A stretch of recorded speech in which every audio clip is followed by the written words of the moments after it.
Chapter 14, Mental Gender. Students of psychology who have followed the modern trend of thought along the lines of mental phenomena are struck by the presence of the dual mind idea, which has manifested itself so strongly during the past 10 or 15 years, and which has given rise to a number of plausible theories regarding the nature and constitution of these two minds. The late Thomas J. Hudson attained great popularity in 1893 by advancing his well-known theory of the objective and subjective minds, which he held existed in every individual. Other writers have attracted most equal attention by the theories regarding the conscious and subconscious minds, the voluntary and involuntary minds, the active and passive minds, etc., etc. The theories of the various writers differ from each other, but there remains the underlying principle of the duality of mind.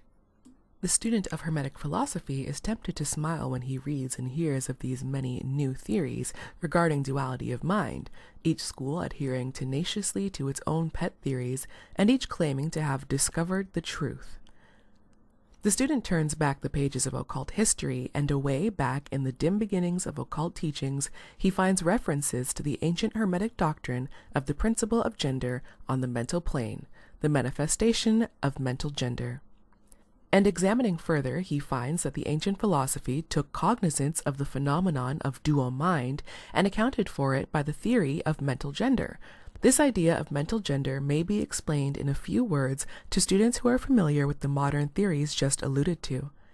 The masculine principle of mind corresponds to the so-called objective mind, conscious mind, voluntary mind, active mind, etc., and the feminine principle of mind corresponds to the so-called subjective mind, subconscious mind, involuntary mind, passive mind, etc. Of course, the Hermetic teachings do not agree with the many modern theories regarding the nature of the two phases of mind, nor does it admit any of the facts claimed for the two respective aspects. Some of the said theories and claims being very far-fetched and incapable of standing the test of experiment and demonstration. We point to the phases of agreement merely for the purpose of helping the student to assimilate his previously acquired knowledge with the teachings of the Hermetic philosophy.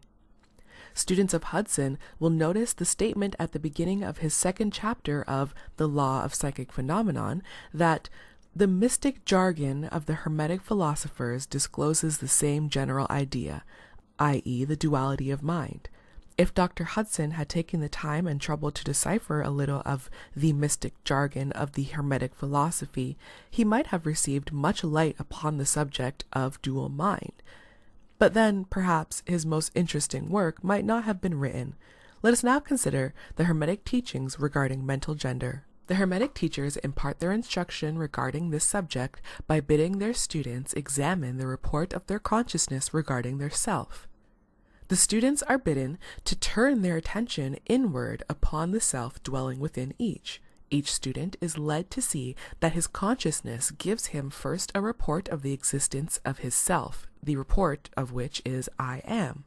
This at first seems to be the final words from the consciousness, but a little further examination discloses the fact that this I am may be separated or split into two distinct parts or aspects, which, while working in unison and in conjunction, nevertheless may be separated in consciousness. Well, at first there seems to be only an I existing. A more careful and closer examination reveals the fact that there exists an I and a me. These mental twin differ in their characteristics and nature, and an examination of their nature and the phenomena arising from the same will throw much light upon many of the problems of the mental influence. Let us begin with the consideration of the me, which is usually mistaken for the I by the student, until he presses the inquiry a little further back into the recesses of consciousness.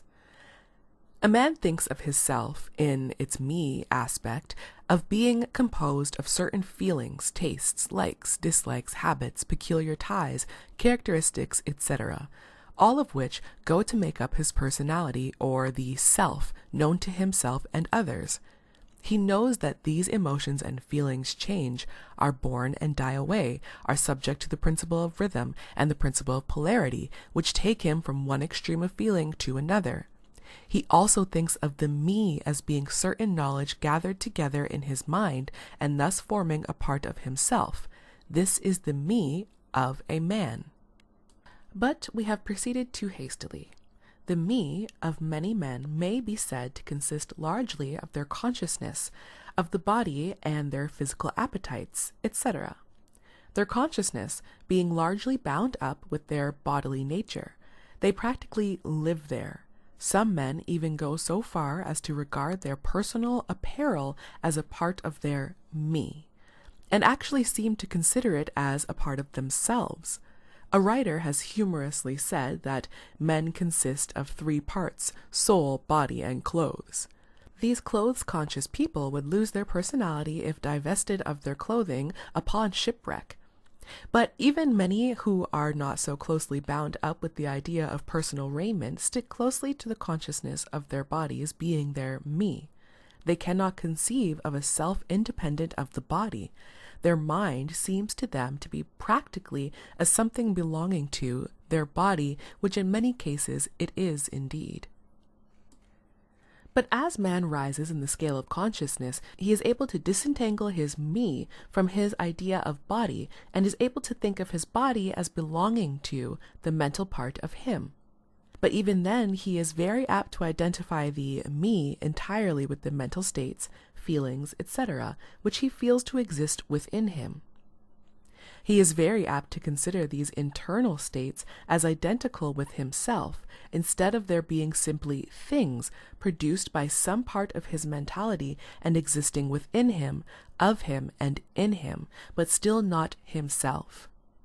He sees that he may change these internal states of feelings by all effort of will, and that he may produce a feeling or state of an exactly opposite nature in the same way, and yet the same me exists. And so, after a while, he is able to set aside the various mental states, emotions, feelings, habits, qualities, characteristics, and other personal mental belongings. He is able to set them aside in the not me collection of curiosities and encumbrances, as well as valuable possessions. This requires much mental concentration and power of mental analysis on the part of the student, but still, the task is possible for the advanced student, and even those not so far advanced are able to see, in the imagination, how the process may be performed. After this laying aside process has been performed, the student will find himself in conscious possession of a self, which may be considered in its I and me dual aspects. The me will be felt to be a something mental, in which thoughts, ideas, emotions, feelings, and other mental states may be produced. It may be considered as the mental womb, as the ancients styled it, capable of generating mental offspring. It reports to the consciousness as a me, with latent powers of creation and generation of mental progeny of all sorts of kinds. Its powers of creative energy are felt to be enormous, but still, it seems to be conscious that it must receive some sort of energy from either its I companion or else from some other I ere it is able to bring into being its mental creations. This consciousness brings with it a realization of an enormous capacity for mental work and creative ability. But the student soon finds that this is not all that he finds within his inner consciousness. He finds that there exists a mental something which is able to will that the me act along certain creative lines, and which is also able to stand aside and witness the mental creation. This part of himself he is taught to call his I. He is able to rest in its consciousness at will. He finds there not a consciousness of an ability to generate and actively create, in the sense of the gradual process attendant upon mental operations, but rather a sense of consciousness of an ability to project an energy from the I to me, a process of willing that the mental creation begin and proceed. He also finds that the I is able to stand aside and witness the operations of the me's mental creation and generation. There is this dual aspect in the mind of every person. The I represents the masculine principle of mental gender. The me represents the female principle. The I represents the aspect of being. The me, the aspect of becoming.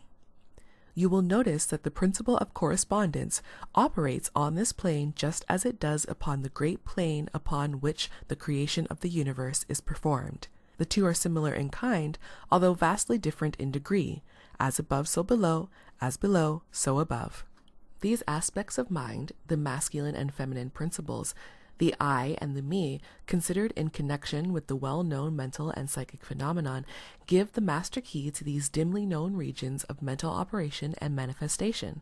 The principle of mental gender gives the truth underlying the whole field of the phenomenon of mental influence, etc. The tendency of the feminine principle is always in the direction of receiving impressions, while the tendency of the masculine principle is always in the direction of giving out or expressing. The feminine principle has much more varied field of operation than has the masculine principle. The feminine principle conducts the work of generating new thoughts, concepts, ideas, including the work of the imagination. The masculine principle contents itself with the work of the will in its varied phases. And yet, without the active aid of the will of the masculine principle, the feminine principle is apt to rest content with generating mental images, which are the result of impressions received from outside, instead of producing original mental creations. Persons who can give continued attention and thought to a subject actively employ both of the mental principles, the feminine in the work of the mental generation, and the masculine will in stimulating and energizing the creative portion of the mind. The majority of persons really employ the masculine principle but little, and are content to live according to the thoughts and ideas instilled in the me from the I of other minds. But it is not our purpose to dwell upon the phase of the subject, which may be studied from any good textbook upon psychology, with the key that we have given you regarding mental gender. The student of psychic phenomena is aware of the wonderful phenomenon classified under the head of telepathy, thought transference, mental influence, suggestion, hypnotism, etc. Many have sought for an explanation of these varied phases of phenomena under the theories of various dual mind teachers. And in a measure they are right, for there is clearly a manifestation of two distinct phases of mental activity. But if such students will consider these dual minds in the light of the Hermetic teachings regarding vibrations and mental gender, they will see that the long sought for key is at hand.